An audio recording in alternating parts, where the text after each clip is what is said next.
Part 1. You will hear a man phoning the owner of a holiday cottage.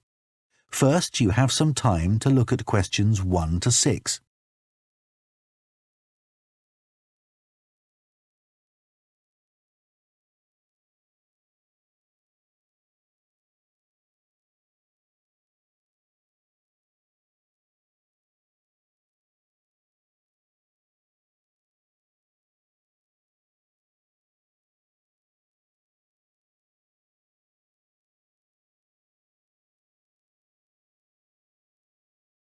Now listen carefully and answer questions 1 to 6. Hello? Oh, hello. I was hoping to speak to Jack Fitzgerald about renting a cottage. I'm his wife Shirley and we own the cottages together, so I'm sure I can help you. Great. My name's Tom. Some friends of ours rented Granary Cottage from you last year and they thought it was great. So my wife and I are hoping to come in May for a week. What date did you have in mind? The week beginning the 14th, if possible. I'll just check. I'm sorry, Tom, it's already booked that week. It's free the week beginning the 28th, though, for 7 nights. In fact, that's the only time you could have it in May. Oh, well, we could manage that, I think. We'd just need to change a couple of things.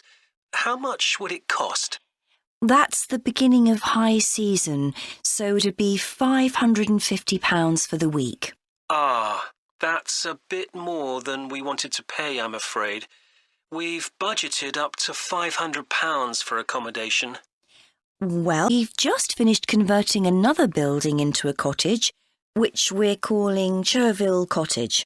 Sorry, what was that again? Cherville. Cherv V for Victor, IL. Oh, that's a herb, isn't it? That's right. It grows fairly wild around here.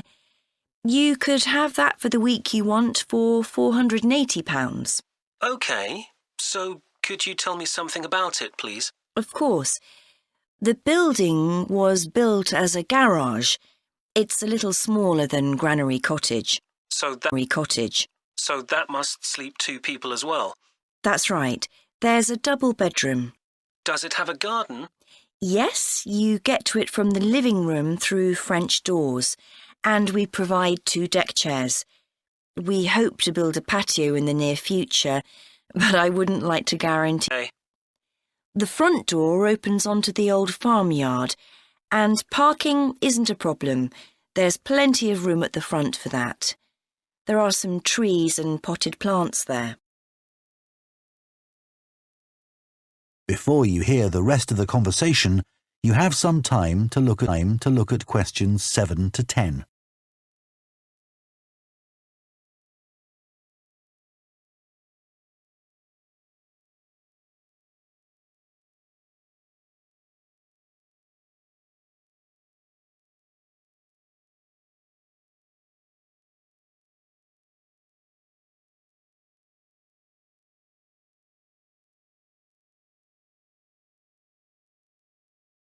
Now listen and answer question to 10. What about facilities in the cottage? It has standard things like a cooker and fridge, I presume. In the kitchen area, there's a fridge freezer, and we've just put in an electric cooker. Is there a washing machine? Yes. There's also a TV in the living room, which plays DVDs too. The bathroom is too small for a bath, so there's a shower instead. I think a lot of people prefer that nowadays anyway. It's more environmentally friendly, isn't it? Unless you spend a day in it. Exactly. What about heating? It sometimes gets quite cool at that time of year.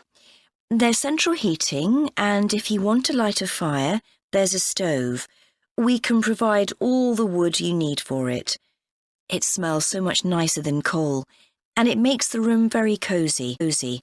We've got one in our own house. That sounds very pleasant. Perhaps we should come in the winter to make the most of it. Yes, We find we don't want to go out when we've got the fire burning. There are some attractive views from the cottage which I haven't mentioned. There's a famous stone bridge. It's one of the oldest in the region, and you can see it from the living room. It isn't far away. The bedroom window looks in the opposite direction and has a lovely view of the hills and the monument at the top. Well, that all sounds perfect. I'd like to book it, please. Would you want to...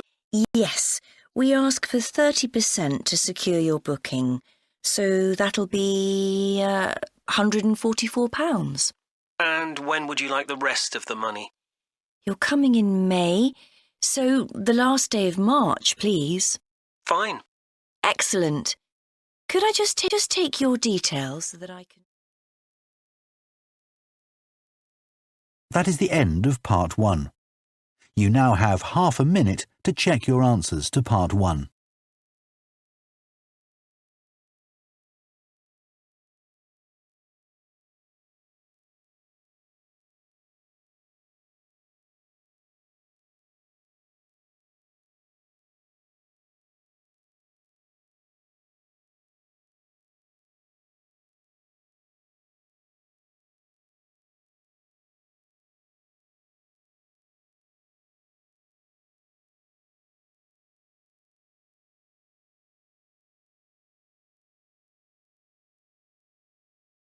Part 2.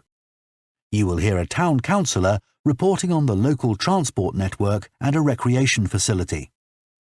First, you have some time to look at questions 11 to 14.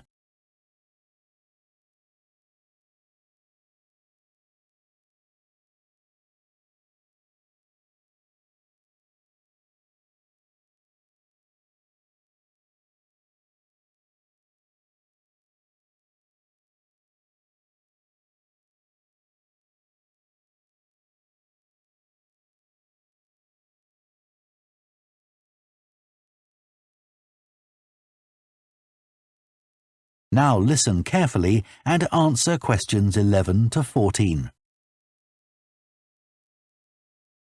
Right, next on the agenda we have traffic and highways. Councillor Thornton. Thank you. Well, we now have the results of the survey carried out last month about traffic and road transport in the town. People were generally satisfied with the state of the roads. There were 1 or 2 complaints about potholes, which will be addressed, but a significant number of people complained about the increasing number of heavy vehicles using our local roads to avoid traffic elsewhere. We'd expected more complaints by commuters about the reduction in the train service, but it doesn't seem to have affected people too much. The cycle path that runs alongside the river is very well used by both cyclists and pedestrians since the surface was improved last year.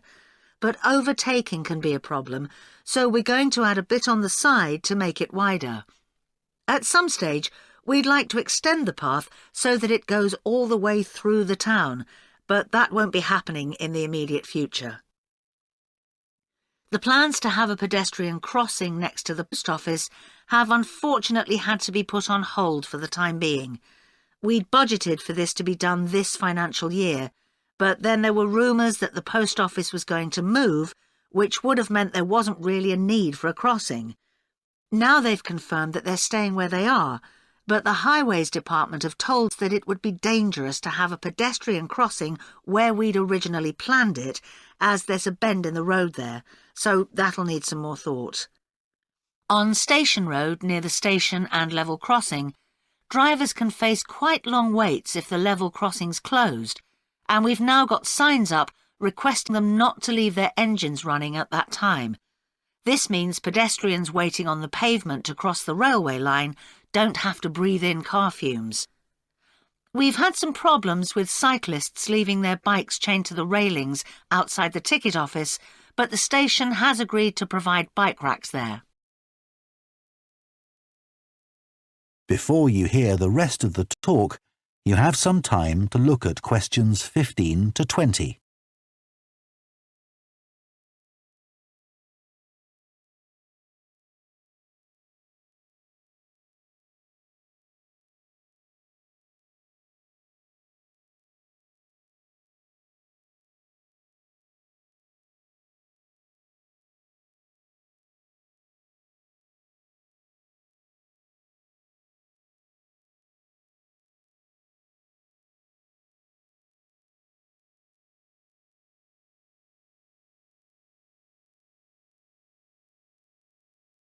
Now listen and answer questions 15 to 20. So next on the agenda is proposals for the recreation ground. Councillor Thornton again. Well, since we managed to extend the recreation ground, we've spent some time talking to local people about how it could be made a more attractive and useful space. If you have a look at the map up on the screen, you can see the river up in the north and the community hall near the entrance from the road. At present, cars can park between the community hall and that line of trees to the east, but this is quite dangerous for pedestrians, so we're suggesting a new car park on the opposite side of the community hall, right next to it. We also for the cricket pitch. As we've now purchased additional space to the east of the recreation ground, beyond the trees, we plan to move it away from its current location, which is rather near the road, into this new area beyond the line of trees. This means there's less danger of stray balls hitting cars or pedestrians. We've got plans for a children's playground, which will be accessible by a footpath from the community hall and will be alongside the river. We'd originally thought of having it close to the road, but we think this will be a more attractive location. The skateboard ramp is both younger and older children. We had considered moving this up towards the river, but in the end we decided to have it in the southeast corner near the road. The pavilion is very well used at present by both football players and cricketers. It will stay where it is now, to the left of the line of trees and near to the river, handy for both the football and cricket pitches. And finally, we'll be getting a new notice board for local information, and that will be directly on people's right as they go from the road into the recreation ground. That is the... You now have half a minute to check your answers to Part 2.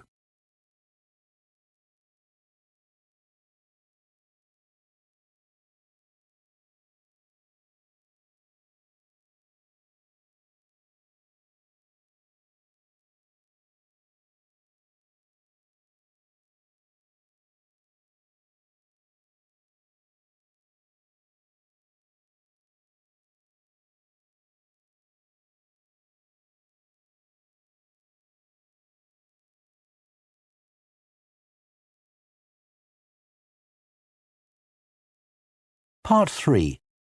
You will hear 2 urban planning students discussing bike-sharing schemes in different cities. First, you have some time to look at questions 21 to 24.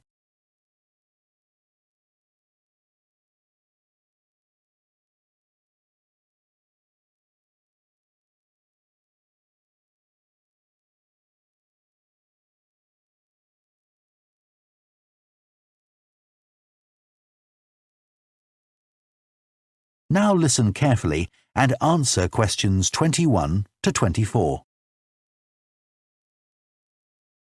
Now that we've done all the research into bike-sharing schemes in cities around the world, we need to think about how we're going to organise our report. Right. I think we should start by talking about the benefits. I mean, it's great that so many cities have introduced these schemes where anyone can pick up a bike from dozens of different locations and hire it for a few hours. It makes riding a bike very convenient for people. Yes, but the costs can add up, and that puts people on low incomes off in some places. I suppose so.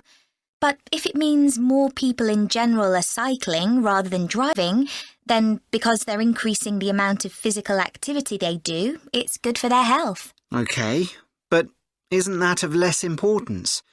I mean, doesn't the impact of reduced emissions on air pollution have a more significant effect on people's health? Certainly in some cities, bike sharing has made contribution to that, and also helped to cut the number of cars on the road significantly. Which is the main point. Exactly. But I'd say it's had less of an impact on noise pollution because there are still loads of buses and lorries around. Right. Shall we quickly discuss the recommendations we're going to make? In order to ensure bike-sharing schemes are successful? Yes. OK. Well, While I think it's nice to have really state-of-the-art bikes with things like GPS, I wouldn't say they're absolutely necessary. But some technical things are really important, like a fully functional app so people can make payments and book bikes easily. Places which haven't invested in that have really struggled. Good point. Some people say there shouldn't be competing companies offering separate bike-sharing schemes, but in some really big cities, competition's beneficial. And anyway, one company might not be able to... Deciding how much to invest is a big question. Cities which have opened loads of new bike lanes at the same time as introducing bike-sharing schemes have generally been more successful. But there are examples of successful schemes where this hasn't happened. What does matter, though, is having a big publicity campaign. Definitely. If people don't know how to use the scheme or don't understand its benefits, they won't use it. People need a lot of persuasion to stop using their cars. Before you hear the rest of the discussion, you have some time to questions 25 to 30.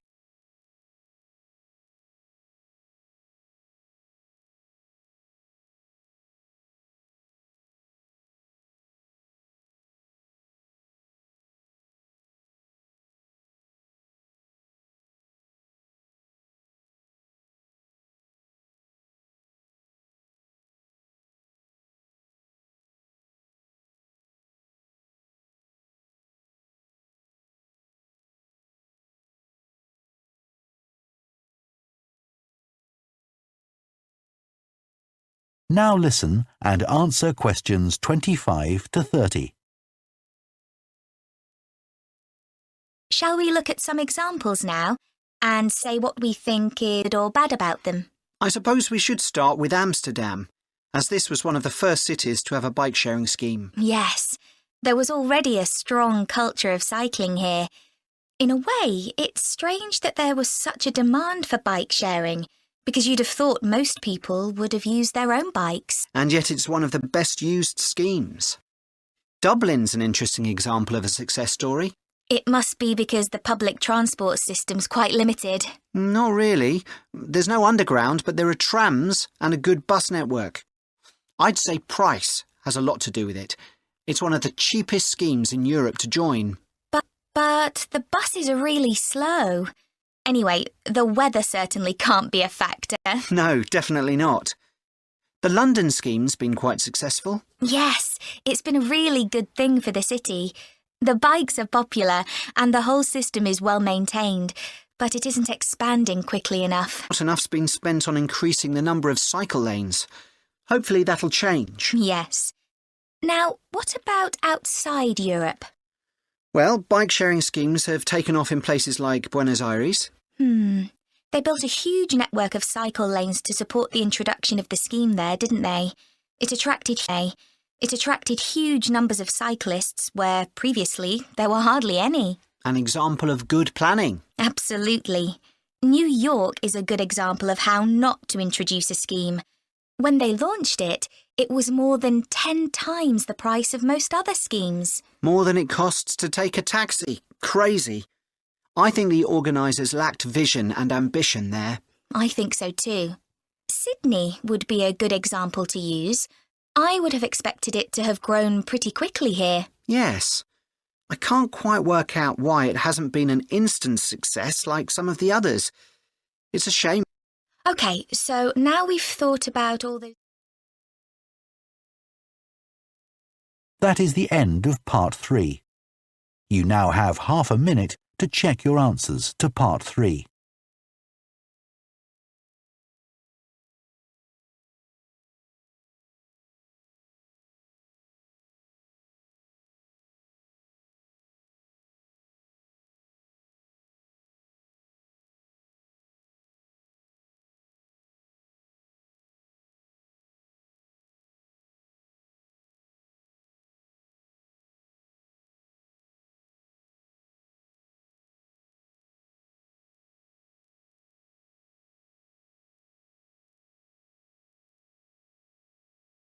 Part 4.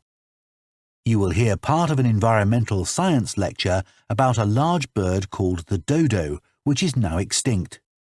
First, you have some time to look at questions 31 to 40.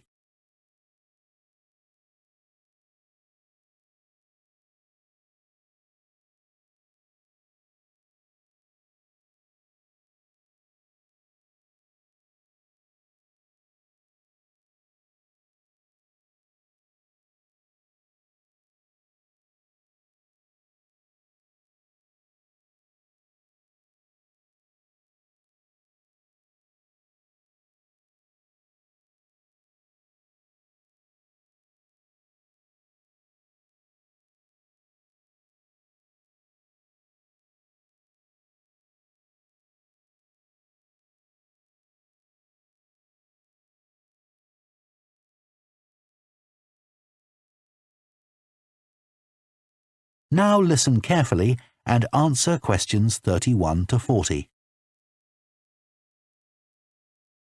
One of the most famous cases of extinction is that of a bird known as the dodo. In fact, there's even a saying in English, as dead as the dodo, used to refer to something which no longer exists. But for many centuries, the dodo was alive and well, although it could only be found in one place, the island of Mauritius in the Indian Ocean. It was a very large bird, about 1 metre tall, and over the centuries it had lost the ability to fly, but it survived happily under the trees that covered the island. Then, in the year 1507, the first Portuguese ships stopped at the island. The sailors were carrying spices back to Europe and found the island a convenient stopping place where they could stock up with food and water for the rest of the voyage, but they didn't settle on Mauritius. However, in 1638, the Dutch arrived and set up a colony there. These first human inhabitants of the island found the dodo birds a convenient source of meat, although not everyone liked the taste. It's hard to get an accurate description of what the dodo actually looked like. We do have some written records from sailors and a few pictures, but we don't know how reliable these are. The best-known picture is a Dutch painting in which the bird appears to be extremely fat, but accurate. An Indian painting done at the same time shows a much thinner bird. Although attempts were made to preserve the bodies of some of the birds, no complete specimen survives. In the early 17th century, 4 parts of a bird were known to exist. Of these, 3 have disappeared, so only one example of soft tissue from the dodo survives, a dodo head. Bones have also been found, but there's only one complete skeleton in existence. This single dodo skeleton has recently been the subject of scientific research, which suggests that many of the earlier beliefs about dodos may have been incorrect. For example, early accounts of the birds mention how slow and clumsy it was. But scientists now believe the bird's strong knee joints would have made it capable of movement which was not slow, but actually quite fast. In fact, one 17th century sailor wrote that he found the birds hard to catch. It's true that the dodo's small wings wouldn't have allowed it to leave the ground, but the scientists suggest that these were probably employed for balance while going over uneven ground. Another group of scientists carried out analysis of the dodo's skull. They found that the reports of the lack of intelligence of the dodo were not borne out by their research, which suggested the bird was not small, but average in size. In fact, in relation to its body size, It was similar to that of the pigeon, which is known to be a highly intelligent bird. The researchers also found that the structure of the bird's skull suggested that one sense which was particularly well developed was that of smell. So the dodo may also have been particularly good at locating ripe fruit and other food in the island's thick vegetation.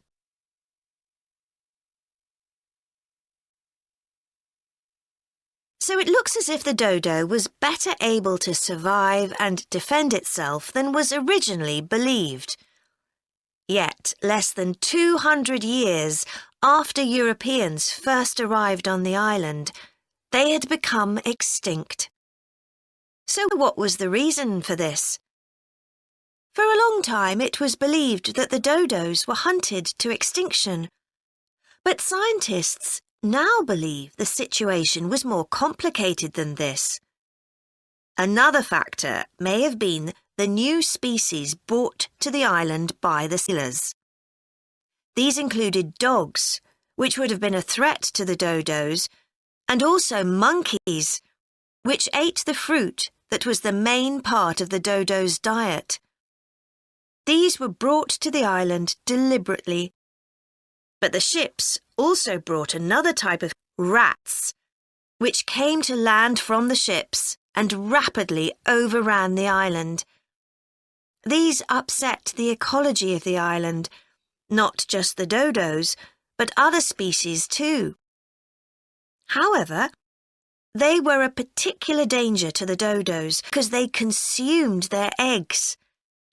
And since each dodo only laid one at a time, this probably had a devastating effect on populations. However, we now think that probably the main cause of the bird's extinction was not the introduction of non-native species, but the introduction of agriculture.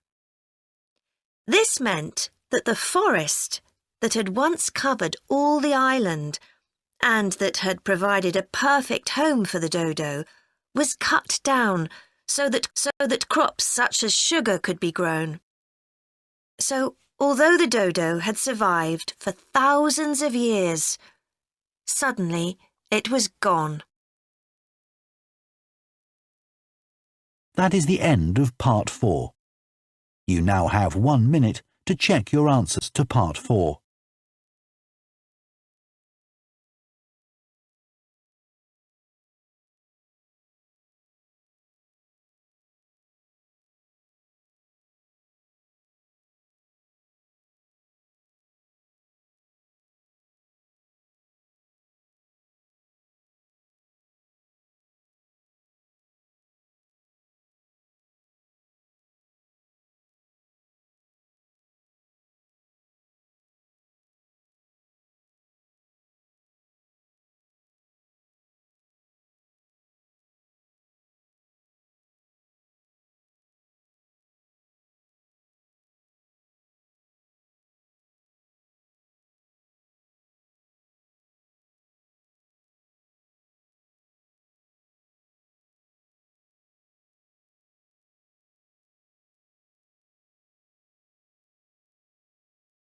That is the end of the listening test. In the IELTS test, you would now have 10 minutes to transfer your answers to the answer sheet.